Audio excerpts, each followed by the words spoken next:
হ্যাঁ, ওনার ছেলে দিয়েছে বাবা মেরে। তো এখন কিছু সাংবাদিক, ওই ইঞ্জিনিয়ার কি মাহমুদ চিরাঙ্গের, না না না না, আপনাদের বিএনপির বড় নেতা বলে ইশরাকলা আমর খসরু, হয় আমির খসরু মাহমুদ, ওনার কাছে এক সাংবাদিক বলতে, ভাই হুম্মাম কাদের যে একটা তকবির দিল এটা, তখন উনি বলতেছে এটা তো হামাকের দলের না। এই কথাটা বলেই তো বিএনপি ছাড়ছে, কারণ শহীদ জিয়ার বিএনপি আমার কলিজা, খালেদা জিয়ার বিএনপি আমার কলিজা, তারেক জিয়ার বিএনপি আমার কলিজা। কিন্তু এই যে মাঝে মাঝে দুই একটা পেঁয়াজ মারা কথা, ইসকনকে নিষিদ্ধ করার দরকার নাই, ইসকনকে নিষিদ্ধ করার দরকার নাই, ছাত্রলীগ নিষিদ্ধ করার সাথে সাথে ফখরুল ইসলাম আলমগীর বলল নিষিদ্ধ কেন করলো? চিন্তা করেন, আমি তো হিসাব করে দেখছি আওয়ামী লীগ সরকার সবচেয়ে বেশি অত্যাচার করেছে বিএনপিকে, ধরে কোন কথা ঠিক কিনা? বিনা দোষে সাবেক তিনবারের প্রধানমন্ত্রীকে বিনা দোষে 6 বছর জেলখানায় বন্দি রাখছে, বিদেশের মাটিতে তার চিকিৎসা করতে দেয়নি। তারেক যে অত্যাচার করছে ভাই, হাসিনার মতো একটা লেডি হিটলার, সে বলেছে আসুক, দেখছেন আসুক, কত বড় বাপের বেটা আসুক, দেখো তুমি আসবার কথা, তারেক যে অল্প দিনের মধ্যে বাংলাদেশে আসবে ইনশাআল্লাহ। আমি বলতেছি কমপক্ষে 40 থেকে 50 লক্ষ মানুষ বিমানবন্দরে তারেক জিয়াকে স্বাগতম জানাবে। বিএনপি আমাদের দল, আমরা মুসলমানেরা বিএনপিকে অত্যন্ত ভালোবাসি, কিন্তু মাঝে মাঝে দুই একটা ফ্যাসকা কথা এইটা বলা ঠিক না। আমরা আজীবনের জন্য বক্তব্যে যেটা বলবো সংসদেও সেটা কার্যকর করবো। জোরে করে লিল্লাহে তাকবীর। আওয়ামী লীগ বাদ দিয়ে খালি বিএনপি, জামাত, তাবলিগ, পীর মুরিদি, আমরা সবাই আল্লাহ আকবার বলবো, সমস্যা আছে? আছে? আচ্ছা, আলহামদুলিল্লাহ। এখন আসেন সেই কথা বলতেছি, আল্লাহ বলতেছেন অনুনাজ্জিলু মিনাল কুরআনি মা হুয়া শিফাউ ওয়া রাহমাতুল লিল মুমিনিন। এই আয়াতের বাংলা অর্থ হলো সব সমস্যার সমাধান। আপনারা স্লোগান জানেন না? আমি যেই বলবো সব সমস্যার সমাধান, আপনার বলবেন দিতে পারে আল কোরআন। এ কোরআনের উপর বিশ্বাস আছে? তাহলে সবাই বলবেন সব সমস্যার সমাধান আল কোরআনের আলো। ঘর বাদ দেন তো, কিসের ঘর? আমি যে বল আল কোরআন, আপনার বলবেন সব জায়গায় যা আলো। সব জায়গার মধ্যে সংসদ আছে না নাই? হ্যাঁ, এই জন্য আল কোরআনের আলো, কোরআন হাদিস যেখানে, দুনিয়ার মুসলমান লিল্লাহে তাকবীর। এখন আসেন আলোচনায়। রাসূল বলতেছেন বাইনাল আবদি ওয়াল কুফরি তারকুস সালাত, বান্দার কাফের মধ্যে পৃথক করার জিনিসটার নামই হলো নামাজ। তাহলে আল্লাহর বান্দা হতে গেলে 1 নম্বর লাগবে নামাজ। ধরে করে 1 নম্বর কি? আরো ধরে বলেন কি? আমরা যারা পুরুষ মানুষ 5 ওয়াক্ত নামাজ আমরা মসজিদে জামাতের সঙ্গে আদায় করব। আমরা যারা পুরুষ মানুষ খালি জুমার দিনে নামাজ পড়লে হবে না, 5 ওয়াক্ত নামাজ পড়া লাগবে মসজিদে। রাসূল বলেছেন মান তারাকা সালাতু মুতাম্মিদান ফাকাত কাফারা। ইচ্ছা করে একটা ওয়াক্ত নামাজ যারা বাদ দিবে তারা অবশ্যই আল্লাহর সঙ্গে কুফরি করলো। আল্লাহর সঙ্গে কুফরি করার কোনো সুযোগ মুসলমানের, জোরে বলেন মুসলমানের, লা সালাতা লা ঈমানা, যার নামাজ নাই তার ঈমান নাই, লা সালাতা লা দীনা, যার নামাজ নাই তার কোনো ধর্ম নাই। আর এই নামাজটা পড়লে হবে না, এই নামাজটা কায়েম করার কথা কে বলেছে? আর নামাজ কায়েম করবে কে? কোনো মওলানার ওয়াজ দেওয়া হবে না। নামাজ কায়েম করতে গেলে ভালো মানুষগুলোকে ক্ষমতা পাঠাতে হবে। ভালো মানুষ 300 জন আমাদের বাংলাদেশের লাগবে, যাদেরকে আমরা সংসদে পাঠাবো। আর সংসদে গিয়া তারা নামাজকে কায়েম আকারে বিল পাস করবে। ধরে কোন ঠিক কিনা? ওই মমতাজের মতন গায়িকাকে আমরা সংসদে আর পাঠাবো, ফেরদৌসের মতন নায়ককে আমরা পাঠাবো না। সংসদে যারা যাবে 300 জন ভালো মানুষকে আমরা সংসদে পাঠাবো। 1 নম্বর কারণ হলো নামাজকে কায়েমের বিল পাস করা লাগবে। আমাদের ছেলেগুলো যদি নামাজ পড়ে, তাহলে আল্লাহ কোরআনে বলেছেন ইন্নাস সালাতা তানহা আনিল ফাহশাই ওয়াল মুনকার, একমাত্র নামাজই পারে মানুষকে যাবতীয় খারাপি থেকে বাঁচায় দিতে। আমাদের ছেলেগুলোর হাতে যে মোবাইল আছে রে ভাই, এরা ঘরের দরজা বন্ধ করে দিলে, জানলা বন্ধ করে দিলে, যখন রাত 11টা বাজে মনে করে বাপ মা ঘুমাইছে, এখন ইউটিউবে অশ্লীল ভিডিও দেখতেছে। এরকম ছেলে আছে না নাই? কিন্তু ওই ছেলে যদি 5 ওয়াক্ত নামাজ পড়ে, ওই অশ্লীল ভিডিও আর দেখতে পারবে না। ঘোষণা করেছেন কে? মোবাইল থাকতে পারে কিন্তু খারাপ কিছু তারা গ্রহণ করবে না। আমরা মুরব্বী মানুষ তো ভালো হবেই। আমি তো আগে আপনাদের শোনাইছি, যখন হবে চামড়া ঢিল আল্লাহর সাথে দিবে মিল। বুড়া হলে ভালো হবার ছেলে হবে না। সারা জীবন ঘুষের চাকরি করছে, এখন চাকরি যখন চলে গেছে তখন তওবা করতেছে, চাকরি শেষ, এখন তওবা করতেছে, আল্লাহ আমি আর জীবনে ঘুষ খাবো না, আল্লাহ আমি আর জীবনে ঘুষ খাবো না। আর দুই কান্তে দুই ফেরেশতাকে, আল্লাহ এই শয়তানের গালতকে একটা চড় বসাবো। যতদিন ঘুষের চাকরি করছে ততদিন তওবা করেনি, এখন চাকরি গেছে আর তওবা করতেছে। এখন তো আর ঘুষের চাকরি নেই, খাবি কোত্থেকে? যখন চামড়া ঢিল হবে তখন 5 ওয়াক্ত নামাজ মসজিদে ধরছে, রুকু সেজদা ঠিক মতো আর করবার পারে না। দুই একজন সিয়ারলে মসজিদে আসে, জোরে কোন কথা ঠিক কিনা? হ্যাঁ, একের মসজিদের মধ্যে সিয়ার ঢুকলে ওই মসজিদের কমিটিকে আল্লাহ বানবি। ওই কমিটি, এই তুই কেমন কমিটি রে? আমার ঘরের মধ্যে সিয়ার ঢোকে, আল্লাহ বলেছেন কুমু লিল্লাহি কানিতিন, দাঁড়াতে হবে আল্লাহর জন্য আনুগত্য নিয়ে। কোন সিয়ারে বসে নামাজ মুসলমানের হবে না। জোরে কোন কথা ঠিক কিনা?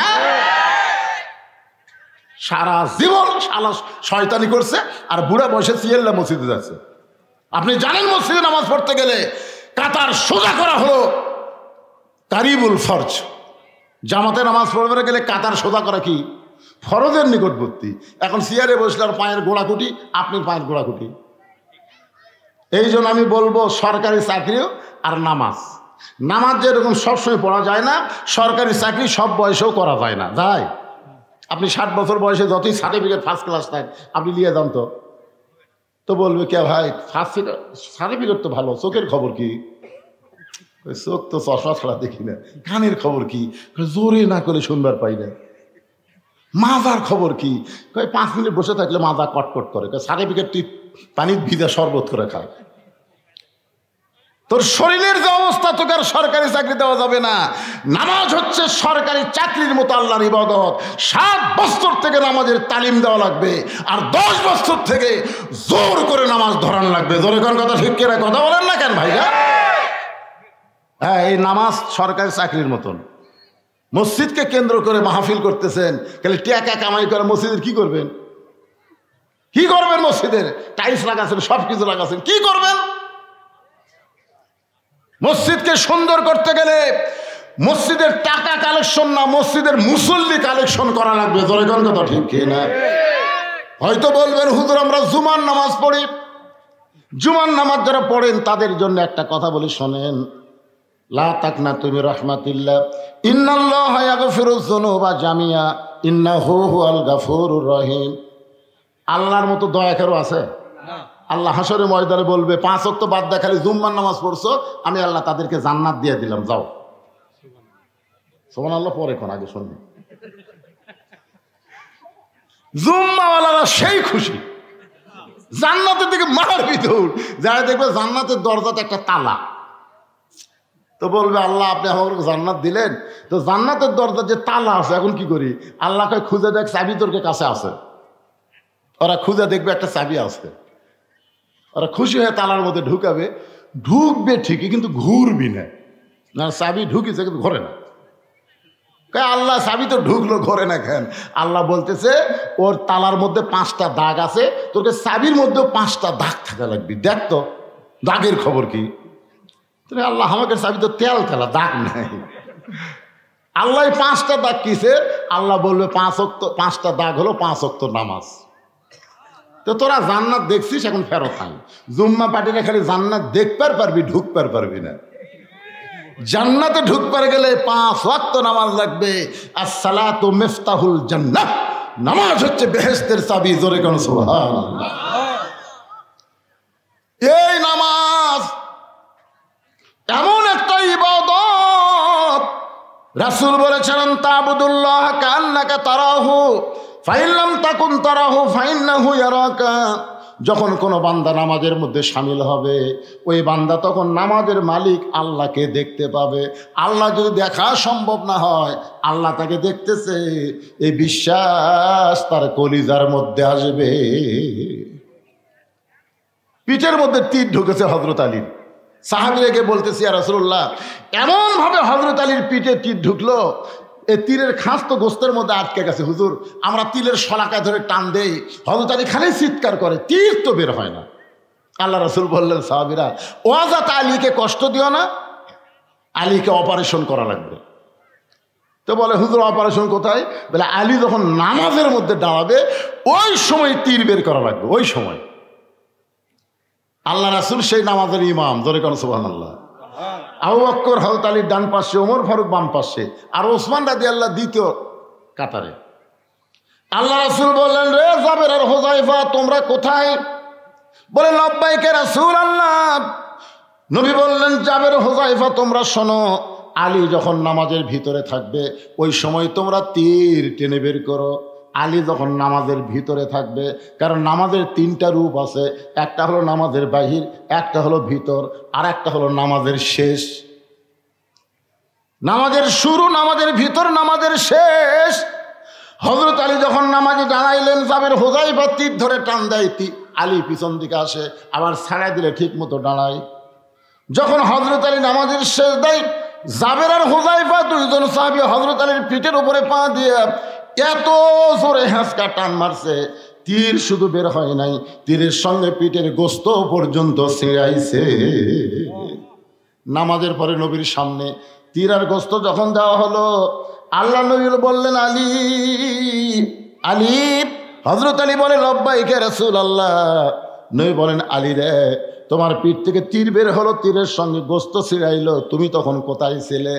আলী বলতে, তো হুজুর আপনি জানার পরও যখন জানতে চান তাহলে শোনেন, আমার পিঠ থেকে যখন তীর টেনে বের করছে, পিঠ থেকে গোস্ত ছিঁড়াইছে, আমি আলী তখন কাবার ভিতরে ছিলাম।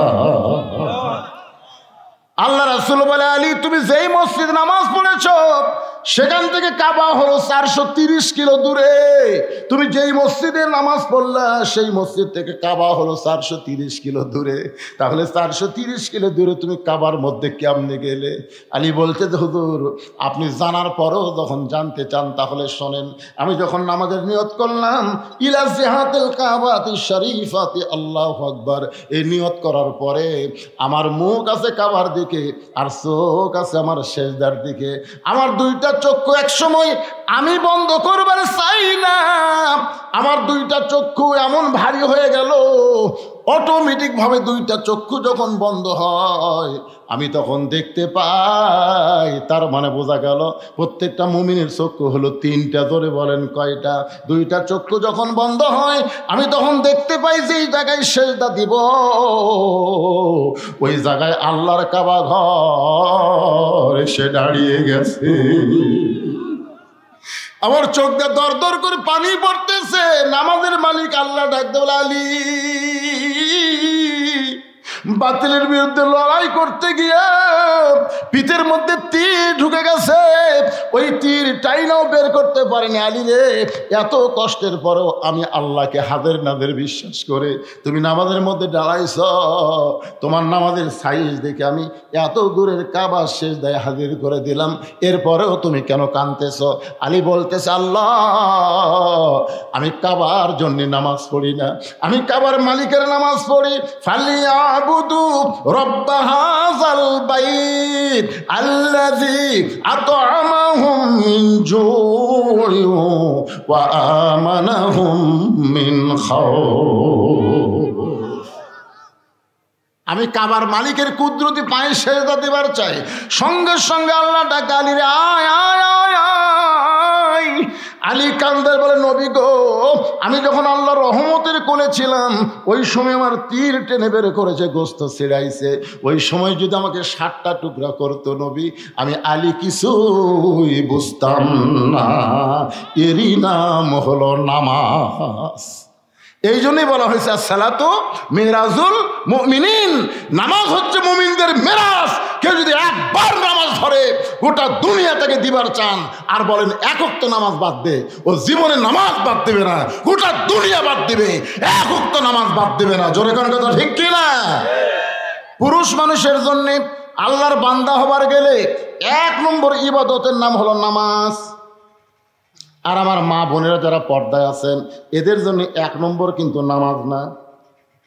মায়েরা চিন্তা করতেছে তাহলে আমাকে 1 নম্বর কি? ও মা, আজকে আপনাদের এই ধর্মপুরা এসে দেখলাম আপনাদের তেমন পর্দা নাই, পর্দা খুবই দুর্বল। কি মায়েরা মনে করতেছে হুজুরের সাথে কথা বলে কোনো পাপ নাই, হুজুরের সাথে কথা বলে কোনো পাপ নাই। হযরত ইয়াসসার রাদিয়াল্লাহু যখন ইসলাম গ্রহণ করলো, বাড়িতে যখন ইয়াসসার গেছে, উম্মে সুমাইয়া বলতেছে আপনাকে সকালবেলা দেখলাম খুব সুন্দর না, কিন্তু এখন দেখতেছি অতীব সুন্দর, আপনার চেহারা দিয়ে মনে হয় কি যেন আলো প্রকাশ পাচ্ছে। ইয়াসসার বলতেছে বিবিরে, একজন নবী আইছে দুনিয়াতে, আমি তার হাতে হাত দিয়ে ঈমান গ্রহণ করছি, আমার বিশ্বাস ঈমানের নূর আমার চেহারা দিয়ে প্রকাশ পাচ্ছে। উম্মে সুমাইয়া কয় হুজুর তাহলে আমিও, স্বামী বলতে স্বামীকে আমিও তাহলে ঈমান গ্রহণ করব, আমিও নবীর হাতে হাত দিয়ে কলমা পড়ব। ইয়াসসার দৌড়ে এসে বলতেছি ইয়া রাসূলুল্লাহ, আমার বউটা আপনার হাতে হাত দিয়ে কলমা পড়তে চায়। নবী কিছুক্ষণ চিন্তা করলেন, আমি তো আল্লাহর নবী, আমার হাতে হাত দিয়ে কলমা পড়লে কিন্তু সমস্যা নাই, কিন্তু লাকাদ কানা লাকুম ফি রাসূলিল্লাহি উসওয়াতুন হাসানা, এই আয়াতটি দেখে খেয়াল করো কবি, নবী যদি মেয়ে মানুষের হাতে হাত দিয়ে কলমা পড়ার পারে, তাহলে আমরা মেয়ে মানুষকে ধরে মুরিদ করবো পারবো না কেউ, বুঝলেন? এই জন্যই নবী বলল না, বাল্লিগু আন্নি ওয়ালাউ আয়া, তুমি যে কলমা গ্রহণ করছো এই কলমা তোমার বউকে শোনাও, আমি নবীর কাছে তোমার বউরে আসার কথা দরকার নাই। ইয়াসসার বলে হুজুর আপনি আল্লাহর নবী? রাসূল বলেন আমি খালি নবী না রে, আমার বউ আছে, আমার ছেলে আছে। তার মানে কি বোঝা যাচ্ছে, হুজুরের বউ আছে না নাই? তো মেয়ে মানুষ যখন আমাকে সাথে কথা কয় মাঝে মধ্যে মিন শারিল ওয়াসওয়াসিল খান্নাস, ভিতরে শয়তান কয় তোর বউয়ের চাইতে তো এটা দেখতে ভালো রে। আপনারা কি মনে করছেন আমি হুজুর হজি তাই বলে আমার মনও হুজুর? আমি মাথার টুপি দেখি, আমার মনের মাথার টুপি আছে, কথা কর না কেন? আমার মুখের দাঁড়িয়ে আছে, আমার মনের মুখের দাঁড়িয়ে আছে। তাহলে আমি দেখলাম আপনাদের ধর্মপুরের মা বোনদের পর্দা আছে কিন্তু খুব একটা টাইট নাই, টাইট। এখন আপনারা বলেন পুরুষের 1 নম্বর যদি নামাজ হয়, নারীদের 1 নম্বর নেক আমল হলো পর্দা। আল্লাহর বান্দি হবার গেলে 1 নম্বর নেক আমলের নাম কি? আর বান্দা হবার গেলে 1 নম্বর লাগবে নামাজ, আর বান্দি হবার গেলে 1 নম্বর হচ্ছে পর্দা। আল্লাহ কোরআনে বললেন ওয়াকরনা ফি বুয়ুতিকুন্না ওয়ালা তাবাররাজনা তাবাররুজাল জাহিলিয়াতিল উলা। আল্লাহু আকবার বলে। গভীর রাত্রে খাদিজাতুল কুবরা আল্লাহ নবীর হাত ধরে কাঁদতেছে। নবী আমার ঘুম থেকে চেতন পেয়ে বলে খাদিজা কান্দার কারণ কি? বলে হুজুর যে কোনো সময় আমার মৃত্যু হবে, যে কোনো সময়। তা আমি মরে গেলে আমার খবর কি? এখন পর্যন্ত তেমন খবর তো আপনি দিলেন না। আল্লাহ রাসূল বলে খাদিজা আপনি যখন শুনতে চাচ্ছেন তাহলে শোনেন, এই দুনিয়াতে 10 জন পুরুষকে আল্লাহ জান্নাতের সার্টিফিকেট দিছে। কয়জন? খাদিজা বলে হুজুর আমি আমার কথা শুনবার চাচ্ছি আর আপনি পুরুষের কথা বলতেছেন। রাসূল বলেন খাদিজা একটু ধৈর্য ধরে শোনো। 10 জন পুরুষের 1 নম্বর হলো আবু বকর, 2 নম্বর হলো ওমর, 3 নম্বর ওসমান, 4 নম্বর আলী, 5 নম্বর আব্দুর রহমান ইবনে আওফ, 6 নম্বর জুবাইর, 7 নম্বর তালহা, 8 নম্বর সাদ ইবনে আবি ওয়াক্কাস, 9 নম্বর আবু সাইদ, আর 10 নম্বর হলো ওবাদা ইবনুল জাররাহ। সব সাহাবীরাই জান্নাত পাবে, কিন্তু এই 10 জন দুনিয়াতেই জান্নাতের সার্টিফিকেট পাচ্ছে। ধরে কেন সুবহানাল্লাহ। আল্লাহ রাসূল বলে খাদিজা 10 জন পুরুষকে আল্লাহ জান্নাতের সার্টিফিকেট দিয়েছে, 10 জন নারীকেও আল্লাহ জান্নাতের সার্টিফিকেট দিয়েছে। খাদিজা বলে হুজুর তাহলে 10 জন নারীর মধ্যে আমার নাম আছে? আল্লাহ রাসূল বলে খাদিজা কি যে কম, পুরুষের মধ্যে 1 নম্বর হলো আবু বকর, আর নারীদের মধ্যে 1 নম্বর হলো খাদিজাতুল কুবরা। খাদিজা নবীর কপালে চুমা দেখায়, এই কথা আপনি একদিন কননি। খাদিজা নবীর কাছ থেকে সরে যায়, খুব খুশি। আল্লাহ আল্লাহ তুমি আমাকে 1 নম্বরের মধ্যে রাখছো। আল্লাহ পুরুষের 1 নম্বর আবু বকর, নারীদের 1 নম্বর খাদিজা। আল্লাহ রাসূল বললেন, খাদিজা, নারীদের মধ্যে আপনি যদি 1 নম্বর হন, তাহলে নারীদের মধ্যে 2 নম্বর কার নাম হলে ভালো হয়? পুরুষের মধ্যে 2 নম্বর হলো ওমর। পুরুষের মধ্যে 2 নম্বর কে? তাহলে নারীদের মধ্যে 2 নম্বর কার নাম হলে ভালো হয়? খাদিজা বলতেছে, ইয়া রাসূলুল্লাহ, নারীদের মধ্যে 2 নম্বর আমার কলিজার টুকরা ফাতেমার নাম থাকলে ভালো হয়।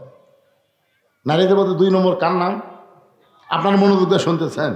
ফাতেমার নাম থাকলে ভালো হয়। রাসূল বললেন, খাদিজা, আল্লাহ আপনাকে 4টা মেয়ে দিছে। কয়টা? রোকেয়া, জয়নাব, কুলসুমা আর ফাতেমা। তো অন্য 3টা মেয়ের কথা না কয়ে আপনি ফাতেমার কথা বললেন কেন? খাদিজা বলতেছে, হুজুর, আপনি তো নবী বাবা, আপনি তো বাবা, আপনি কি বুঝবেন? কোন সন্তান কেমন এইটা বোঝে তার মা। ধরে কোন কে বোঝে? কথা কয় না কেন? বাবায় আনন্দে মাতিয়া সাগরে ভাসাইয়া সেই যে চইলা যায় খবর লয় না। মাজন ধরে আয়ু দরে কতই কষ্ট করে, 10 মাস পরে পায় প্রসবের বেদনা। এমন দরদি ভবে কেউ হবে না আমার মা, মা গো। আপনারা বলেন তো, বাচ্চা যখন পেটে আসে তখন মায়ের কি মাসিক বেড়া থাকে না বন্ধ হয়? কেরে মরদগুলো আপনারা জানেন না, যারা বিয়ে করেনি তারপর বলতেছি না, যারা বিয়ে করছেন মাঝে মধ্যে বউ বলেন আজকে রেড সিগন্যাল, খবরদার। আমরা বিয়ে করছি, আমরা জানি ভাই। আপনারা বলেন যে বাচ্চা পেটে আসার সাথে সাথে মায়ের মাসিক ব্যায়াম বন্ধ করে দেয়। প্রত্যেক মাসে 3 দিন 5 দিন 7 দিন মেয়েদের একটা অসুখ হয়। এই অসুখ হলে নামাজ পড়াও যাবে না, রোজা করাও যাবে না, কোরআন শরীফও স্পর্শ করা যাবে না। জোরে করার কথা ঠিক কিনা? কিন্তু যেই মাত্র বাচ্চা আসে এই অসুখ আল্লাহ বন্ধ করে দেওয়ার কারণ হলো পেটে বাচ্চা থাকা অবস্থায় মার যেন কোনো ইবাদতের কমতি না হয়। কারণ মায়ের ইবাদতের সাথে আল্লাহ পেটের বাচ্চার একটা সম্পর্ক করে দেয়। জোরে করার সুবহানাল্লাহ। পেটে বাচ্চা নিয়ে মা রুকুর থেকে সেজদাত গেছে, ফেরেশতা বলতেছে, আল্লাহ দেখো তোমার বান্দি পেটে বাচ্চা নিয়ে রুকুর থেকে সেজদাত গেল, সেজদার মধ্যে বাচ্চাদের পেটের মধ্যে একটা চাপ খেলো। আল্লাহ কয় তোরা থাকি থাক। যেই মা পেটে বাচ্চা নিয়ে নামাজ পড়তেছে, এই মা শুধু একা নামাজ পড়তেছে না, পেটের বাচ্চাকেও মা নামাজি বানাই দিচ্ছে। ধরে কেন সুবহানাল্লাহ। এক ছেলে আমারে কয়, হুজুর 11 মাস আমার খিদা কম, কিন্তু রমজান মাসে এত খিদা লাগে, কারণ কি? তা আমি বললাম, তোর মা বাসে আছে? কয় আছে। মায়ের কাছে যা। মা কেমনি বুঝ? আর যাস না কেন? ও মার কাছে জিজ্ঞাসা করছে, মা 11 মাস আমার খিদা কম, রোজার মাসে এত খিদা কেন? বলে তোর দাদি, তোর দাদি সর্বনাশ করছে। তুই রমজান মাসে আমার পেটে ছিলি, তোর দাদি কইছে, বৌমা রোজা খবরদার থাকবে না, রোজা থাকলে পেটের বাচ্চা শুকায় যাবি। খালি তুই কি তাজা রাখার জন্য রমজান মাসে আমি খাসি রে, আমিও খাসি, তুইও খাসি। রোজার মধ্যে তোর খাওয়ার অভ্যাস আছে। মা পেটে বাচ্চা নিয়ে যদি গোটা পাড়া ঘরে, ওই বাচ্চা দুনিয়াতে এসে কোরআনের মাহফিলে বসবার পারবি না, খালি বেড়ে বেড়ে ঘুরবি। জোরে কোন কথা ঠিক কি না? এই জন্য একজন নেপোলিয়ান বলেছে, ভালো একটা বাচ্চা যদি চাও, ভালো একটা বাপের দরকার। জোরে বলেন, কিসের দরকার? মায়ের পায়ের তলে সন্তানের জান্নাত। ও মা, বাবার পায়ের তলে সন্তানের জান্নাত না দিয়া মায়ের পায়ের তলে সন্তানের জান্নাত কেন দিল মা? আপনার কেমন জাতি একটু শোনার দরকার আছে না নাই? রাসূল বললেন, খাদিজা, ফাতেমা তো জান্নাতি নয়, ফাতেমা তো জান্নাতি নয়। খাদিজা বলে, রাসূলুল্লাহ, ফাতেমা যদি জান্নাতি না হয় তাহলে ফাতেমার খবর কি? রাসূল বললেন, ফাতেমা হলো জান্নাতি নারীদের নেত্রী। খাদিজা বলছে, তো হুজুর এই গভীর রাত্রে কেউ জানে না, খালি আমি আর আপনি, আপনি পাল্টা দেন তো। রাসূলকে কি পাল্টাবো? বলে, আমাকে আপনি জান্নাতি নারীদের নেত্রী কন, আর ফাতেমা 1 নম্বর জান্নাতি কন। ফাতেমা হবে 1 নম্বর জান্নাতি, আর খাদিজা হলো জান্নাতি নারীদের নেত্রী। আল্লাহ রাসূল বললেন, আপনার তো মা আর মেয়ে, অসুবিধা কি? খাদিজা বলতে, হুজুর আপনি বুঝবেন না, মেয়ে মানুষ সবসময় উপরে থাকবার চায়। কোথায় থাকবার চায়? মেয়ে মানুষ কিন্তু নিচে পড়বার চায় না ভাই, বিশ্বাস করেন। এরা যে কি হলো, বউ শাশুড়ির যুদ্ধ আমরা শুনছি, কিন্তু শ্বশুর জামাইয়ের যুদ্ধ আমরা কোনোদিনও শুনিনি। জোরে কোন কথা ঠিক কিনা? আপনার কোন তো শ্বশুর জামাইয়ের যুদ্ধ আছে, কিন্তু বউ শাশুড়ির যুদ্ধ আছে। বিয়ে করার পরে ওই বাড়ির নেত্রী কে হবি? শাশুড়ি থাকবি না বেটার বউ হবি? এই নিয়ে কিন্তু প্রতিযোগিতা হয়। জোরে কোন কথা ঠিক কিনা? দেখবেন আপনার বউ এসে আপনার কাছে গুনগুন করে বলবি, আপনার মা ভালো না, আপনার মা ভালো না। মানে আমার কাছে সবসময় আমার বউ খেলে মায়ের বিরুদ্ধে কয় আপনার মা ভালো না, আর আমার বাপের কাছে যায় আমার মাও কয় তোমার বেটার বউ ভালো না। কোনোদিন আমি কই না, আমার বাপও কয় না, কয় শালা আমার মাও না আমার বউ। জোরে করে কথা ঠিক কিনা? কথা কন না কেন বাবা, আসল গুমর ফাঁস করে দিচ্ছে, আপনার বুঝবেন না। কারণ মার মেয়ের মধ্যেও শত্রুতা আছে। আমার বড় মেয়ে তরকারি পাক করে দিয়ে আমার সামনে ঘুর ঘুর করে ঘুরতেছে। আমি কইলাম মা, বাংলাদেশে বহু মাছের তরকারি খাইছি মা, তোর হাতের মতন এত স্বাদ কোথাও খাইনি। সঙ্গে সঙ্গে আর এক টুকরা দিয়েছে, আব্বু খাও আব্বু। আমি তাকে দেখি ওর মাও খালি কেপা মাছের মতন মুখ করে আছে। কে গো তোমার কি হলো? এখন তাকে মেয়ের বাড়িতে পার হয়ে যান, মেয়েই খালি পারে, আমি তাই পারি। আই রে আই, মেয়ের প্রশ্নটা করলে মা রাগ করে, এটা কেমন মা কেমন নারী, চিন্তা করে দেখে। যেই বলতে যে খাদিজা ইয়া রাসূলুল্লাহ আমি হব জান্নাতি নারীদের নেত্রী, আর ফাতেমাকে আপনি 1 নম্বর জান্নাতি ঘোষণা করেন। রাসূল বললেন খাদিজা আমি হলাম বন্টনকারী, দেওয়ার মালিক হলো আল্লাহ। আপনারা বলেন তো দেওয়ার মালিককে? আর বন্টনকারী হচ্ছে আল্লাহর নবী। আমি শুধু আপনাদের দুইজনকে জানাই দিলাম আসলে দেওয়ার মালিক আল্লাহ। সঙ্গে সঙ্গে খাদিজা বলে রাসূলুল্লাহ কোন আমলের কারণে আমার ফাতেমাকে আল্লাহ খাতুনে জান্নাত ডিগ্রি দিল, এটা যতক্ষণ আপনি না বলবেন আপনার হাত আমি ছাড়ব না। আমার মায়েরা যারা পর্দার অন্তরে বসে আছেন, মা আপনাদের জন্য ওয়াজ হচ্ছে। মা খাদিজা নবীর হাত ধরে বললেন কোন আমলের কারণে ফাতেমাকে আল্লাহ খাতুনে জান্নাত ডিগ্রি দিল, যতক্ষণ পর্যন্ত না বলবেন আমি আপনার হাত ছাড়বো না। সঙ্গে সঙ্গে আল্লাহ নবী বললেন খাদিজা আপনার চোখের সাইজ, মুখের সাইজ, নাকের সাইজ, এই যে আপনার একটা সাইজ, এটা দুনিয়ার কত পুরুষ বলতে পারে আপনি কি হিসাব করে জানেন? খাদিজা বলে রাসূলুল্লাহ 40 বছর বয়সে আপনার সঙ্গে আমার বিয়ে হলো। ওই সময় মক্কার সবচাইতে ধনী রমণী ছিলাম। অনেক ব্যবসা বাণিজ্য করার কারণে হাজার হাজার পুরুষের সঙ্গে আমার দেখা সাক্ষাৎ হয়েছে। আমার নাকের সাইজ কেমন, আমার চোখের সাইজ কেমন, আমার গায়ের রং কেমন, এটা দুনিয়ার বহু পুরুষ বলতে পারে। রাসূল বলে খাদিজা দুনিয়ার বহু পুরুষ আপনাকে চিনে, আপনার চেহারার কথা বলতে পারে। এখন বলেন তো আপনার পেটের মেয়ে ফাতেমাকে দুনিয়ার কত পুরুষ বলতে পারে? ফাতেমার নাকের সাইজ কেমন, ফাতেমার গায়ের রং কেমন, ফাতেমার মুখের সাইজ কেমন, এটা দুনিয়ার কত পুরুষ বলতে পারে? খাদিজা বলে পর্দানিশী আমার ফাতেমা পর্দানিশী। আমি মা হয়ে বলতেছি আমার ফাতেমা যখন জন্ম নিছে আমি খাদিজা তাকায় দেখি ফাতেমা তার 2টা হাত দিয়া তার নিজের ইজ্জত পর্যন্ত ঢেকে রাখছে। আমি খাদিজা ফাতেমার ইজ্জত মা হয়েও কোনোদিন দেখতে পারিনি। আল্লাহ রাসূল বলে খাদিজা ফাতেমা শুধু শিশু অবস্থায় পর্দার মধ্যে জন্ম হয়নি, এই ফাতেমা পর্দার মধ্যে বড় হবে। আবার গভীর রাত্রে দুনিয়া থেকে পর্দার ভিতরে ফাতেমা দুনিয়া থেকে বিদায় নেবে। যে রাত্রে ফাতেমা দুনিয়া থেকে বিদায় নেবে, আমার মায়েরা যারা আছে একটু মনোযোগ দিয়ে শোনেন। গভীর রাত্রে হযরত আলীকে বুকের মধ্যে নিয়ে ফাতেমা ছোট বাচ্চার মতন কাঁদতেছে। আলী বলে ফাতেমা কি হলো আপনার, এমন করে আপনি কেন কাঁদতেছেন, কি হয়েছে আপনি বলেন? ফাতেমা বলে স্বামী গো আল্লাহ তাআলা আমার দোয়া কবুল করেছে, আল্লাহ আমার দোয়া কবুল করেছে। আলী বলতেছে দোয়া কবুল হলো আনন্দের লক্ষণ, কি এমন দোয়া করলেন যে দোয়া আল্লাহ কবুল করলো আপনি কাঁদতেছেন? ফাতেমা বলে স্বামী আমি সব সময় আল্লাহকে বলেছি আল্লাহ ফাতেমার মৃত্যুটা পর্দার মধ্যে দিও, আল্লাহ তাআলা আমার পর্দার মধ্যে মৃত্যু দিবে, এই দোয়াটা আল্লাহ আমার কবুল করেছে। আলী মুসকি মুসকি হাসার কয় পাগলি নাকি, যে সারা জীবন পর্দার মধ্যে ছিল সে তো পর্দার মধ্যেই মারা যাবে। যারা পর্দা মানে না তারাই পর্দার মধ্যে মরতেছে। জোরে কোন কথা ঠিক কিনা? আপনার বলেন তো আপনাকে এলাকায় কোনো মেয়ে মানুষ মারা গেলে কয় কাপড়? কথা কয় না।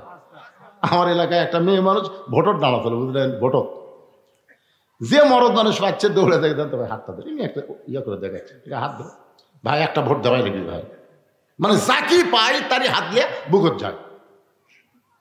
আমি চিন্তা করলাম এই মেয়ে তো ভোটের জন্যই এত নিচে নামিছে, তো এক বলে তো আমার কাম হবে না, যাওয়া লাগবে ওর স্বামীর কাছে। একটা ইয়ে দেন তো, ওর স্বামীর কাছে আমি যা বললাম ভাই আপনার বউ যদি হঠাৎ মারা যায় কয় কাপড় দিবেন? স্বামী করছে, হুজুর আপনি আলেম হয়ে প্রশ্ন করলেন কেমনি? মেয়ে মানুষ মারা গেলে তো 5 কাপড়ই। আমি বললাম যে হারে পুরুষের কাছে পর পুরুষের কাছে ভোট চাচ্ছে, ও 5 কাপড় 50 কাপড় দিলেও তো কাম হবে না। আপনারা বলেন পর্দা কখন, মরার পরে না মরার আগে? মরার আগে না মরার পরে? মরার পরে 5 কাপড় দিয়ে খাটনির যখন মেয়ের লাশ লাগছে, লাশটা পর্যন্ত চাদর দিয়ে ঢাকছে। সবাই বলতেছে মেয়ে মানুষের লাশ দেখা হারাম, মেয়ে মানুষের জেতা দেখা যায়, তো লাশ দেখা হারাম বলতেছেন, জেতা দেখা অবস্থা বলেননি কেন? একে চাদর দিয়ে ঢেকে রাখছে।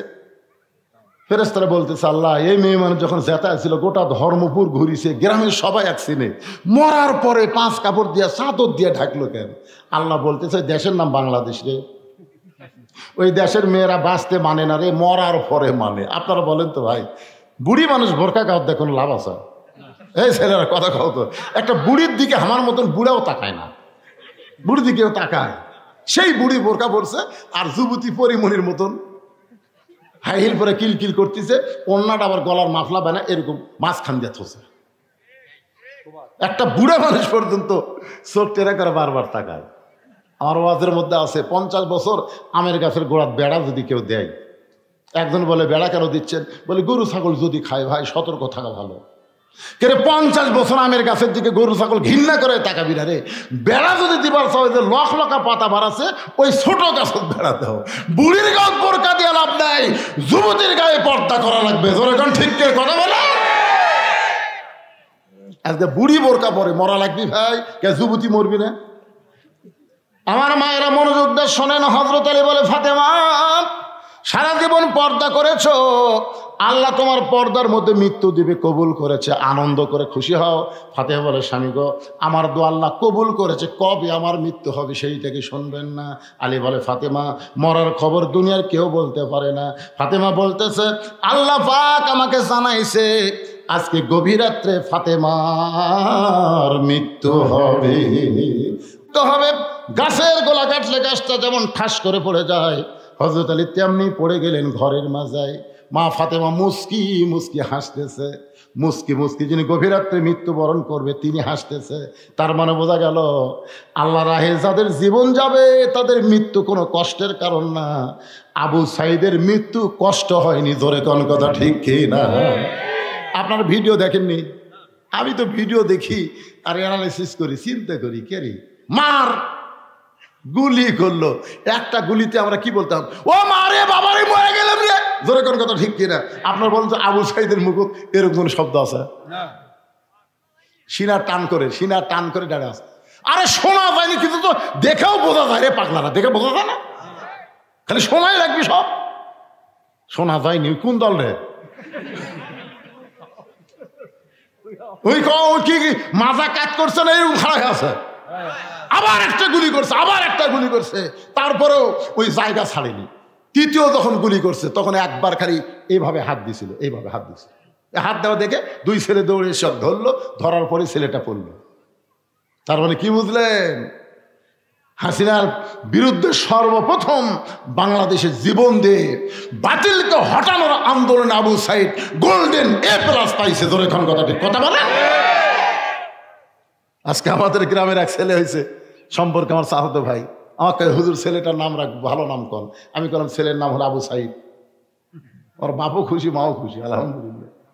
আমাদের পাড়াতে আরো 2টা ছেলে আছে, বৌদিসের নাম থোছে আবু সাইদ, ওর আবার আমার তার না শুনে আবু সাইদ করে থোছে। এ পর্যন্ত 3টা আবু সাইদ আমার গ্রামত জন্ম নিচ্ছে। আমার এক খালা সম্পর্কে তার এক মেয়ের মেয়ে হয়েছে, আমার কয় বাবা হুজুর একটা ভালো নাম দাও তো, আমার নাতনির একটা ভালো নাম। তা আমি বললাম খালা ভালো নাম হলো শেখ হাসিনা। যেই পশি ভাই 30 সেকেন্ড মোবাইলে কোনো কথা নেই, আমিও কথা কই না, খালাও কথা কয় না। 30 সেকেন্ড পর বলতে আলেম না জালেম রে। আমি পেলাম খালা এত খেপা খেপছেন, আমি একটা ভালো নাম চালাম আর তুই খুনি হাসিনা নাম করি। আমি কইলাম আল্লাহ রে, হাসিনার প্রতি মানুষ এত ঘৃণা। 100 বছর কোন মেয়ে মানুষের নাম কেউ হাসিনা ভুল করেও রাখবি না। তোর কথা কি বুঝতেছে?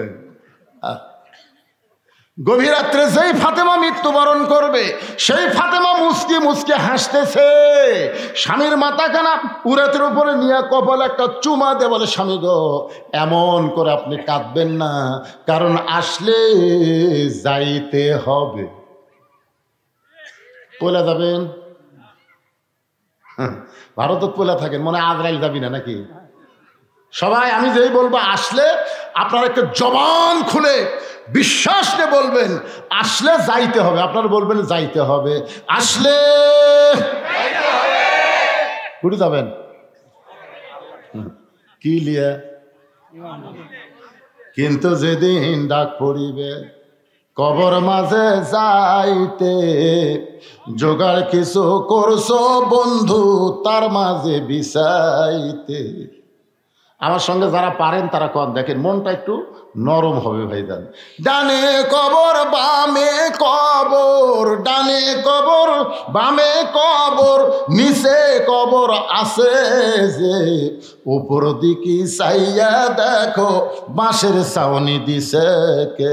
ডাক দিয়াছেন দয়াল আমারে, রইব না আর বেশি দিন তোদের মাজারে। চলতে পথে 2 দিন, ধরে কোন কয়দিন? থামিলাম যাবার কালে একজন আরো দেখা না পাইলাম, ও আমার সাদের মালা যায় রে ছিঁড়ে, রইব না আর বেশি দিন তোদের মাজারে। ফাতেমা বলে, স্বামী গো এমন করে আপনি কাঁদবেন না, কারণ আসলে যাইতে হবে। এই দুনিয়া থাকার জায়গা না, এই দুনিয়া থেকে আমাদের সবাইকে যাইতে হবে। আল্লাহ বলেছেন, ইয়া আইয়ুহাল্লাযীনা আমানু তাকুল্লাহা হাক্কা তুকাতিহি ওয়া লা তামুতুন্না ইল্লা ওয়া আনতুম মুসলিমুন। ওগো স্বামী, আমি মরে যাওয়ার পর আমার 3টা চাওয়া আপনাকে পুরা করা লাগবে। আলী কান্দার বলে, ফাতেমা দুনিয়ার জীবনে গরিব ছিলাম বলে তুমি কিছুই চাইলা না, মরার পরে তুমি কি চাইবা ফাতেমা? ফাতেমা বলে, 1 নম্বর চাওয়া হলো রাতের অন্ধকারে আমাকে দাফন করবেন, আমি রাতের অন্ধকারে মৃত্যুবরণ করব, আর দিনের বেলা যদি আমার কবর দেন আমার পর্দার খেলাফ হবে, দুনিয়ার মানুষ দেখবে ওইটা ফাতেমার কবর। কবর কত বড়, তাহলে ফাতেমা এত বড়। ও গো স্বামী, রাতের অন্ধকারে আমাকে কবর দিবেন। আমার 2 নম্বর চাওয়া হলো আমার কোনো জানাজার ব্যবস্থা করবেন না। আলী কান্দার বলে, ফাতেমা তুমি নবীর কলিজার টুকরা, তোমার জানাজার খবর শুনলে হাজার হাজার মানুষ জানাজায় শামিল হবে। ফাতেমা বলে, আমার লাভ কি? হাজার হাজার মানুষ যদি দোয়া করে ফাতেমা ভালো, আর আপনি যদি বলেন আমার বউ ভালো না, ওই হাজার মানুষের দোয়া দিয়ে ফাতেমার কোনো লাভ হবে না। আর দুনিয়ার সব মানুষ যদি বলে ফাতেমা খারাপ, আর আপনি যদি বলেন আমার ফাতেমা ভালো, ওই স্বামীর সার্টিফিকেটে ফাতেমার 8টা জান্নাতের দরজা আল্লাহ খুলে দিল। তাহলে বউ ভালো হওয়া লাগবে কার কাছে? দেওরার কাছে? কথা কয় না কেন? কথা কয় না কেন? বউ ভালো হওয়া লাগবে স্বামীর কাছে। আমাদের গুলো লব উল্টে কয়, খালি তুমি আমার দেখবার পারো না, খালি তুমি। গোটা পাড়া ঘুরে দেখো আমার বিরুদ্ধে কেউ নাই। আমি কই, কে রে, পাড়ার লোক তো যদি ভালো কয়, তুই কি ওভার ডিউটি করিস নাকি রে? কি ভাবতেছেন? আমার মায়েরা খালি কুটকুট করে শুনতে, তার হাসতে, কিরে হুজুর এলা কথা কুটি ভাই দেয়। মায়েরা শোনেন, যদি জান্নাতে যাবার চান নিজের স্বামীরে খুশি করে জান্নাতে যান। রাসূল বলেছেন, আল্লাহর পরে কাউকে যদি সেজদা দেওয়ার হুকুম থাকতো তাহলে প্রত্যেকটা বউকে বলতাম স্বামীর পায়ে সেজদা করো। আল্লাহ ছাড়া কাউকে সেজদা দেওয়ার হুকুম নাই। এ কথার দ্বারা নবী বুঝাইলেন, আল্লাহর পরেই মেয়ে মানুষের সবচাইতে দামি ওই ব্যক্তি হলো তার মহান স্বামী। এদিকে আর কি গল্প শুরু হলো? এই মিডিয়ার ভাইরাই প্রতিদিন ওয়াজ শোনে, তো ওর কারণ কি গল্প রে, কারা এরা পাগলা হয়ে শুনতেছে আর এরা গল্প মারতেছে। তার মানে কিসের লোক নাই? একটু মনোযোগ দিয়ে শোনেন ভাইজান।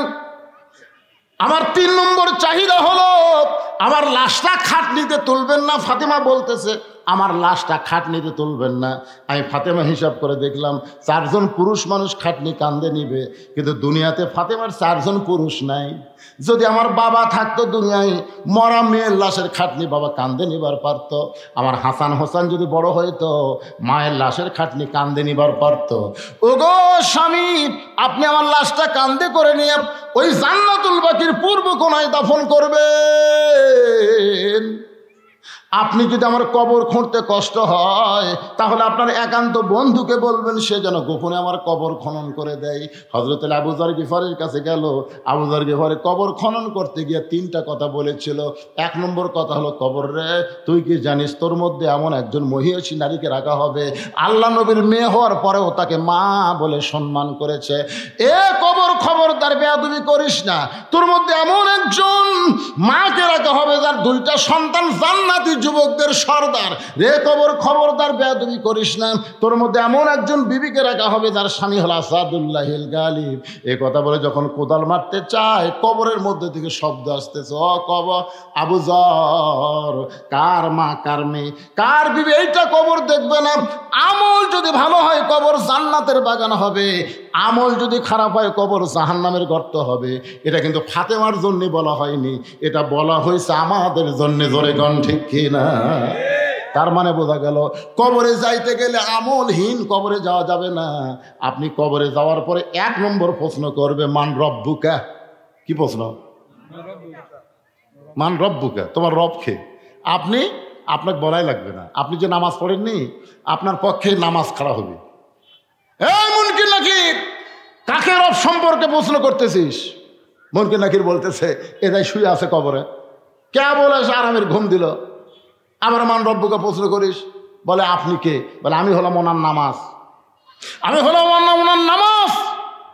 তুমি জানো সারা জীবন কয় ওয়াক্ত নামাজ পড়ছে? মুনকির নাকির আমাদের ক্যালকুলেটর নাই তো, তাহলে মান রব্বুকে প্রশ্ন করতেছ কে? মসজিদে যাই নামাজে নিয়ত করার পরে যে লোকটা বলেছে আলহামদুলিল্লাহি রাব্বিল আলামিন, রুকুতে যায় যে লোকটা বলেছে সুবহান রাব্বিয়াল আযীম, সেজদাত গিয়ে যে লোকটা বলেছে সুবহান রাব্বিয়াল আলা, এতবার রব রব করে কেবল কবর হচ্ছে আবার রব।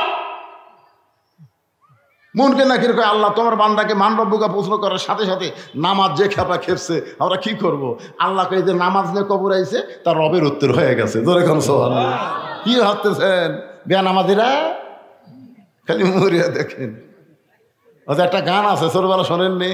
যদি ফুলগুলো হয় অভিমানে ঝরে যায়, আমি মালা গেথে বলো কারে পরাবো, সে যে কেন এলো না, কিছু ভালো লাগে না, কবরে আসুক তারে আমি।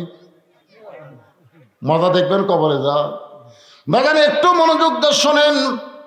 গভীর রাত্রে হযরত আলী ফাতেমাকে কাঁধে করে নিয়ে জান্নাতুল বাকির গোরস্থানে দাফন করার পর আল্লাহকে বলতেছে, আল্লাহ আমার ফাতেমাকে তুমি কবুল করে নাও। এ দোয়া করার পরে হযরত আলী তাকায় দেখে সামনে কয়েকটা পুরাতন কবর দেখা যায়।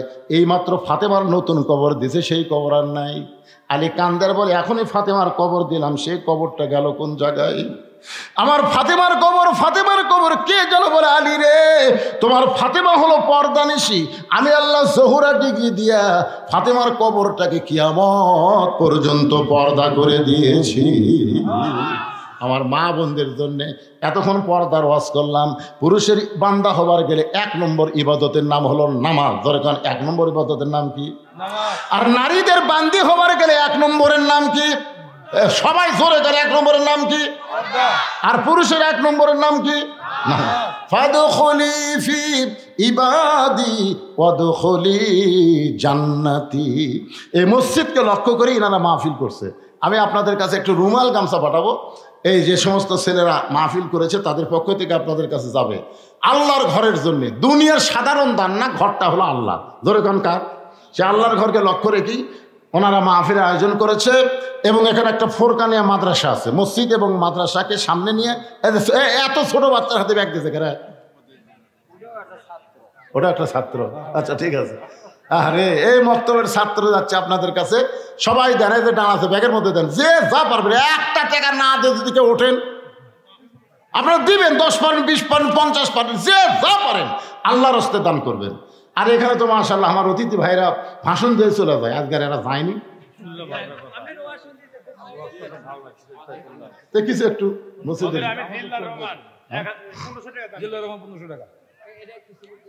অতিথিদের এখানে স্মরণ না দেয় ভালো, আপনার ঘর জানতো খাইয়ে দিয়ে টেকা দেন, অসুবিধা আছে দিয়েছে বাপের বেটার কাম করছে রে আগে সারছে। আচ্ছা মাস আহারে বাবা মারা গেছে, বাবার রুহের মাগফিরাতে মসজিদে 500 টাকা দান করে দোয়া চায়, আল্লাহ বাবার কবরকে জান্নাতের টুকরা বানায় দেন। আচ্ছা ঠিক আছে, এ 1500 কে দিল, 1500 কে দিল জিল্লা রহমান 1500 টাকা দান করছে, আল্লাহ দানকে কবুল করেন, আল্লাহুম্মা আমিন।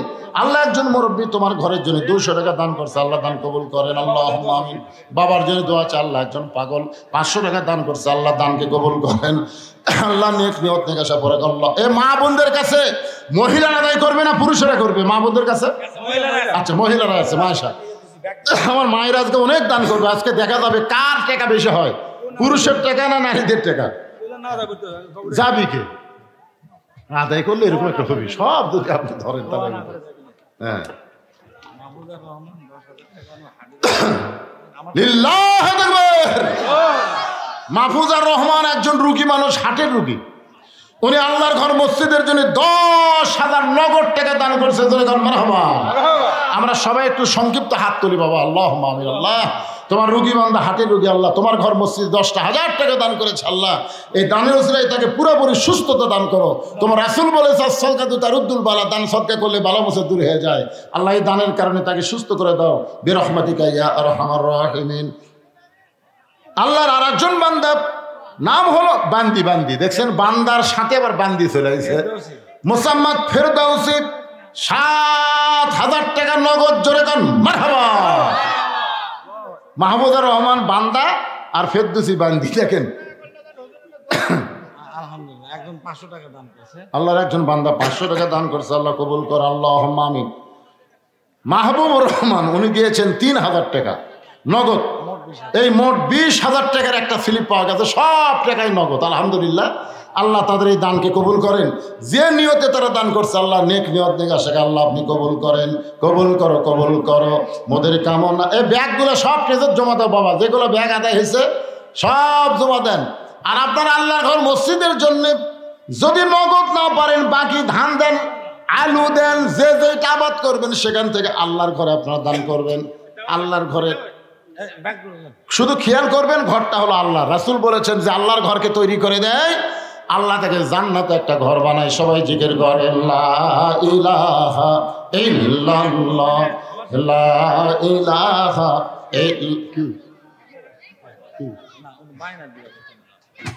না না সবার ভাই কি একটা সবকিছু সাইজ নাই, লা ইলাহা জিকির করেন আল্লাহর জিকির। ভাই এ ফাঁকা ফাঁকা বন্ধুদের সবাই আসেন তো, সামনে আসেন, বাকি কথাগুলো বলেই আমি আপনাদের নিয়ে দোয়া করবো। সবাই সামনে আসেন, যারা গেছে চলে যাক, অসুবিধা নেই।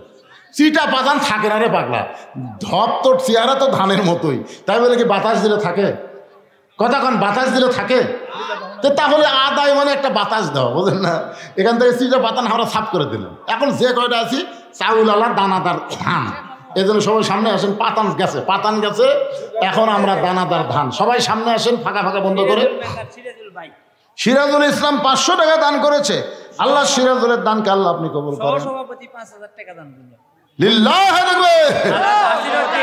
সহ সভাপতি আলহাজ আসিরউদ্দিন 5,000 টাকা ধরে বলেন মারহাবা।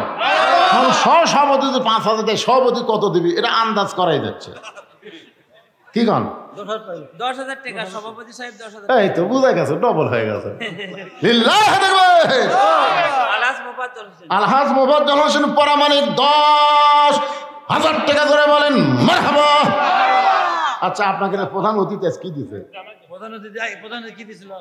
ব্যাগগুলির ভিতর সে কোয়া লাগবে। প্রধান অতিথি কি দিছে? কোন হুজুরের কাছে? কে রে পাগলা, প্রধান অতিথিরা কি দিল, বেশি অতিথিরা ভাষণ দিল, তারা কি দিল? এরা এখানে ওখানে আদায়কারীরা আবার আছে, ওটা আমরা এখন না না সবগুলো চাচ্ছি না তো, সবগুলো জানবার চাচ্ছি। তাই এই জনগণ প্রধান অতিথিটা খালি জানবার চায়, তোর এখন ঠিক কিনা? এরা সরকারে এখনো হবার পারছে পারে নাই। সরকার না হয়ে যদি এরা দান করে, সরকারি ক্ষমতার যখন যাবি তখন তো বুঝতেছেন 10 গুণ বেশি হবে। এরা তো আওয়ামী লীগের মতন মারা খাবি না ভাই। হায় হায় হায়, একটা কবিতা লিখছে, একটা কবিতা ফেসবুকে দেখলাম, নৌকার ধানের শীষ একই সাপের দুই বিষ নাকি।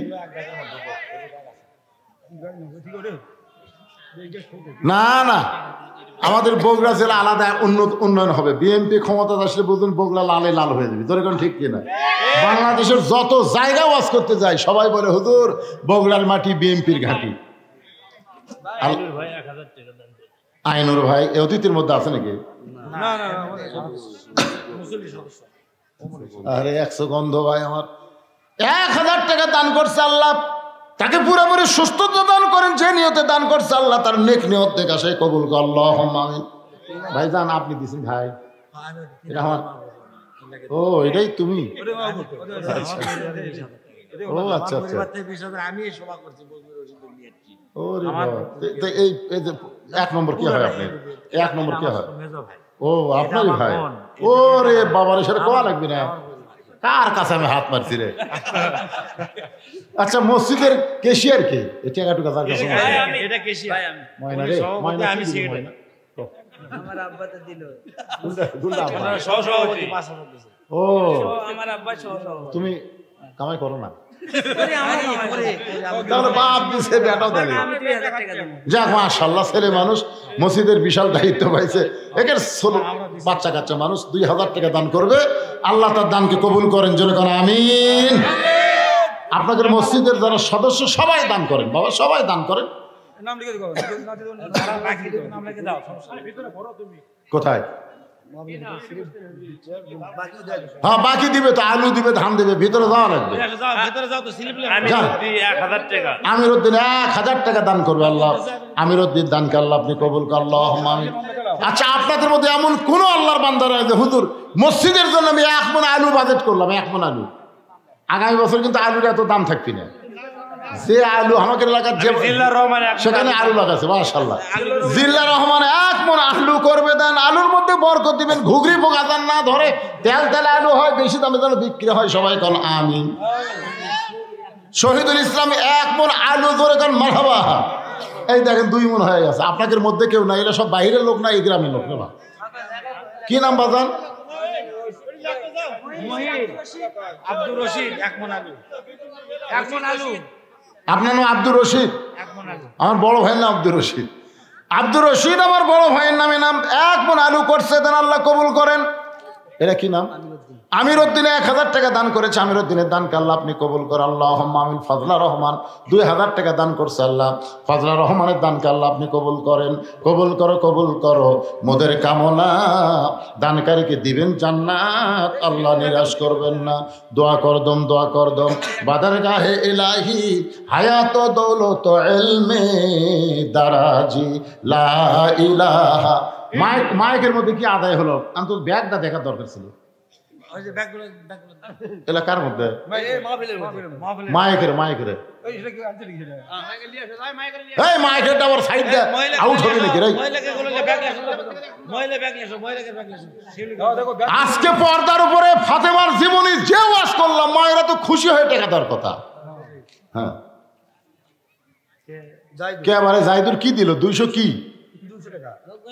তো টাকাও লেখিনি, আলু লেখিনি, যাই হোক ও গরিব হোক। আপনার 5000 টাকার চাইতে গরিবের 200 টাকা অনেক দাম নাকি কোন ভাই? কারণ গরিব মানুষ দিয়েই তো ইসলামের এত জোয়ার ভাই রে। হ্যাঁ মসজিদের কোনো কাম বাকি আছে? আমাদের কাম মানে ওই যে বেতন দেওয়া লাগে ফরকানিয়া মাদ্রাসাতে 50 জন ছাত্র। 50 জন ছাত্র। 50 জন ছাত্র। আর প্রতি মাসে একজনকে কোরআন শরীফ। মাশাআল্লাহ। প্রতি মাসে একজন। খায়রুকুম মান তাআল্লামাল কুরআন ওয়া আল্লামাহ। প্রতি মাসে একজন। ওই ব্যক্তির চাইতে উত্তম জ্ঞানী সম্মানী কোনো ব্যক্তি নাই যে ব্যক্তি কোরআন শিখেছে এবং অপরকে কোরআনের শিক্ষা দেয়। ময়না কার থেকে নিয়ে আসলো এটা রে? মেয়ে মানুষের। মাশাআল্লাহ। যাই হোক আমরা বুড়ো মানুষ কোরআন শিখেছি ওই মসজিদে। ওই আলহামদুলিল্লাহ। আপনারা এই ফরকানিয়া মাদ্রাসাকে কিয়ামত পর্যন্ত চালু রাখার চেষ্টা করবেন। যদি মাহফিল আদায় নাও হয়, আপনারা বাড়ি বাড়ি থেকে চাঁদা আদায় করে মাদ্রাসা চালাবেন। কি রাজি আছেন? এরা ধর্মপুরের লোক না, কোন দলের লোক রে? সাইদুর রহমান চক্রামপুর। চক্রামপুরের সাইদুর রহমান। সাইদুর রহমান 1000 টাকা দান করেছে। আল্লাহ তার দানকে এখানে ঢালার কথা কে কছে রে? বা ব্যাগত করে থুয়ে দিবারে খোরশেদ আলম 500 টাকা দান করেছে, আল্লাহ দান কবুল করেন। আবু কাসিম 500 টাকা দান করেছে, আবু কাসিমের দান আল্লাহ আপনি কবুল করেন। আল্লাহুম্মা আমিন। আমার ভাগ্নি আর কি 10,000 দেওয়ার জন্য। মোহাম্মদ কারিফ বাড়িতে আছে না? বাড়িতে আছে, কিন্তু মোহাম্মদ কারিফ নগদে 10,000 টাকা ধরে বলেন মারহাবা। সাবেক সভাপতির ভাগ্নে আমরা একটু দোয়া করবো। আল্লাহ আল্লাহ কারিফ কোন নিয়তে 10,000 টাকা দিল আপনি ভালো জানেন। আল্লাহ আল্লাহ তার নেক নিয়ত দেখাশে কবুল করেন। নামটা দানবের খাতায় লিখে নে ওসমান গনি রাদিয়াল্লাহু সঙ্গে তাকে জান্নাত দিয়েন বিরহমাতিকা ইয়া আরহামার রাহিমিন। এরকম 5,000 10,000 টাকা লোক আছে নাকি বাড়ি গুপ্তি মারে রে? এর কথা আমরা চিন্তাই করিনি, আপনি করছেন? এই কোথা থেকে 10,000 টাকা দিল? মাশাআল্লাহ আলহামদুলিল্লাহ। হ্যাঁ, আপনারা যারা এখনো বাকি আছেন দিয়ে দেন। ছেলে পেলে ভিতরে নামছে, ভাইজান সবাই দান করেন। আর 5 ওয়াক্ত নামাজ মসজিদে আদায় করবেন। আপনারা যে যেখান থেকে আইছেন, আজকে কিন্তু বান্দা হওয়ার গেলে নামাজ লাগবে। বাইনাল আবদি ওয়াল কুফরি তরকুস সালাত। আল্লাহ রাসূল বলেছেন বান্দা হচ্ছে নামাজি আর বেনামাজি হলো কাফের। এটা জুম্মার নামাজ না, এগুলো 5 ওয়াক্ত নামাজ। যেরকম কয় ওয়াক্ত? 5 ওয়াক্ত নামাজ। জি বাবা কি হয়েছে? মসজিদের মুক্ত 40 জন ছাত্র আছে, এখন 40 জন 50 জন। আচ্ছা, 50 জন ছাত্র মসজিদে আছে।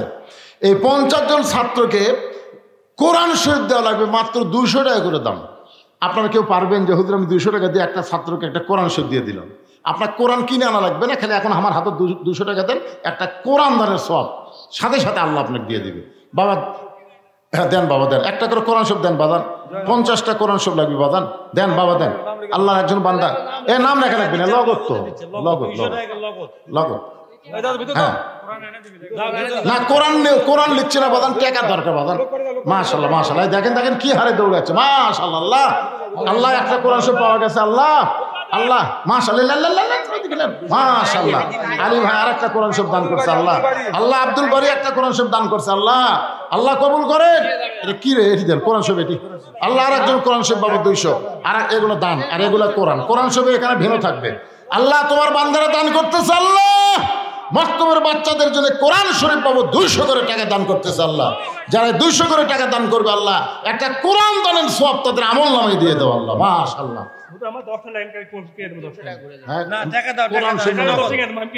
আরে কোরআন শরীফ দেবো না, তুমি টাকা নেই, বোঝই নিতে পারবে না, টাকার দরকার।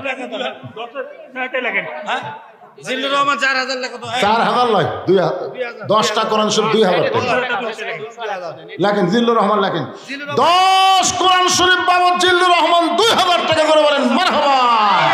মাশাআল্লাহ, তুই 150টার মধ্যে 10টা দিল রে।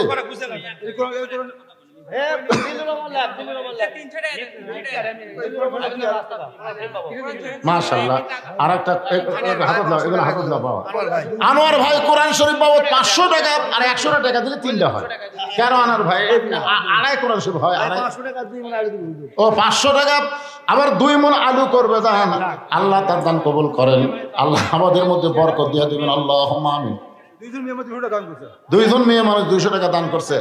আল্লাহ মায়েদের দান আল্লাহ আপনি কবুল করেন। আল্লাহুম্মা মাশাআল্লাহ লিল্লাহি আকবার। 3টা কোরআন শরীফ বাবদ 600 টাকা দান করছে। আল্লাহ কবুল করেন। আমি 50টা কোরআন শরীফ চাইছি, হয়ে গেছে প্রায়। দেখেন তো কেউ বাদ থাকলে দিয়ে দেন। বা দুনিয়ার সবচাইতে বড় দান একটা ফোরকানি মাদ্রাসা একটা কোরআন শরীফ দান। বাজান বাপ মা কবরে গেছে, বাপ মা রোহের মাত্রাতে একটা কোরআন শরীফ দেন। সকলে হাত তুলে আল্লাহুম্মা আমিন। আল্লাহুম্মা আনতাস সালাম ওয়া মিনকাস সালাম তাবারাকতা ইয়া যাল জালালি ওয়াল ইকরাম। আয় আল্লাহ, তোমার বান্দারা কষ্ট করে মেহনত করে, আমি যখন দিনের ওয়াজ করতেছিলাম বৃষ্টি পড়া শুরু হলো, মনে হচ্ছিল আল্লাহ আজকের মাহফিল হবে না, কিন্তু আল্লাহ দীর্ঘ সময় পর্যন্ত তুমি বৃষ্টি বন্ধ করে দিয়া আজকে ধর্মপুরের মাহফিলকে আল্লাহ তুমি কবুল করে নাও।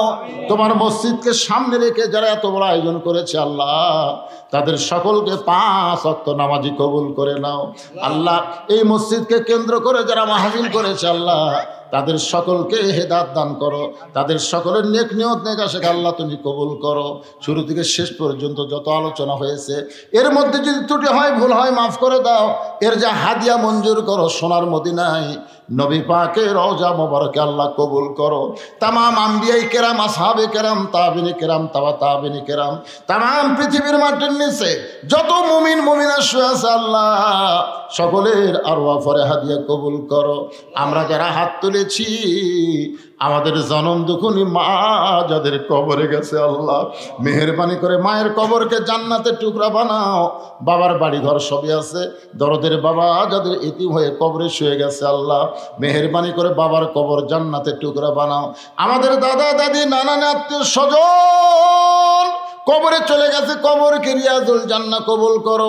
আজকের মাহফিলে নগদে বাকিতে যারা দান করেছে আল্লাহ, সকলের দানগুলোকে জান্নাতের বিনিময়ে কবুল করো। মসজিদকে কবুল করো, মসজিদের সভাপতি কবুল করো, সহসভাপতি কবুল করো, সেক্রেটারি, কেশিয়ার, সদস্য, ইমাম, মুয়াজ্জিন, মুসল্লি, খতিবকে আল্লাহ কবুল করো। আজকের মাহফিলের সম্মানিত সভাপতিকে আল্লাহ তুমি কবুল করো, সহসভাপতি কবুল করো, প্রধান অতিথি, বিশেষ অতিথিদের আল্লাহ তুমি কবুল করো। আল্লাহ বিএনপি নেতারা দোয়া চেয়েছে আল্লাহ, তারেক জিয়ার জন্য, তার মায়ের জন্য আমরা দোয়া করি আল্লাহ, আল্লাহ তাদেরকে পরিপূর্ণ সুস্থতা দান করো, দেশের খাদেম হিসাবে তাদেরকে কবুল করে নাও আল্লাহ। আয় আল্লাহ অনেকে অনেক দোয়া চেয়েছে, কেউ অসুস্থ, কেউ বিদেশে আছে, কেউ ক্যান্সার রোগী, আল্লাহ সবার জন্য দোয়া করে আল্লাহ সবাইকে সুস্থতা দান করো, শান্তিতে রেখো আল্লাহ। আল্লাহ প্রতি বছর এই গ্রামের তোমার বান্দারা যেন এরকম একটা করে মাহফিল করতে পারে, এমন ইমানি শক্তিদেরকে দান করে দাও আল্লাহ। গোটা ধর্মপুরের উপরে আল্লাহ তুমি রহমত বরকত নাজিল করে মিলেমিশে মহব্বতে সবাইকে বসবাস করার তৌফিক দাও। আমার মা বোনদের যে দোয়া করে আল্লাহ, মা ফাতেমার মতন চরিত্র দাও, পদ্মা দাও, আবেদা সালেহা কবুল করে নাও। সুবহান রাব্বিকা রব্বিল ইজ্জাতি আম্মা ইয়াসিফুন ওয়া সালামুন আলাল মুরসালিন আলহামদুলিল্লাহি রাব্বিল আলামিন। ওয়াজাল আখিরাতি কালিমাতুন ইনদাল মাউতে। সকলে পড়েন লা ইলাহা ইল্লাল্লাহু মুহাম্মাদুর রাসূলুল্লাহ সাল্লাল্লাহু আলাইহি সাল্লাম। মহিলা প্যান্ডেল থেকে অনেক টাকা আবার চলে আসছে, মাশাআল্লাহ। হায় হায় রে, মালিক 500 টাকা, জিল্লুর 10টা কোরআন, এই 10টা কোরআন সব টাকা লাগবে, টাকা লাগে 2000। কোরআন সব কি করবে? টাকা লাগবে, আমার টাকা দরকার। হ্যাঁ, তারপরে তাজুল ইসলাম 2টা কোরআন, এগুলো সব টাকা 400 লিখবেন, 2টা 400, তারপর 10টা 2000, এভাবে আপনার লিখবেন। আমার কোনটা? হ্যাঁ, মহিলাদের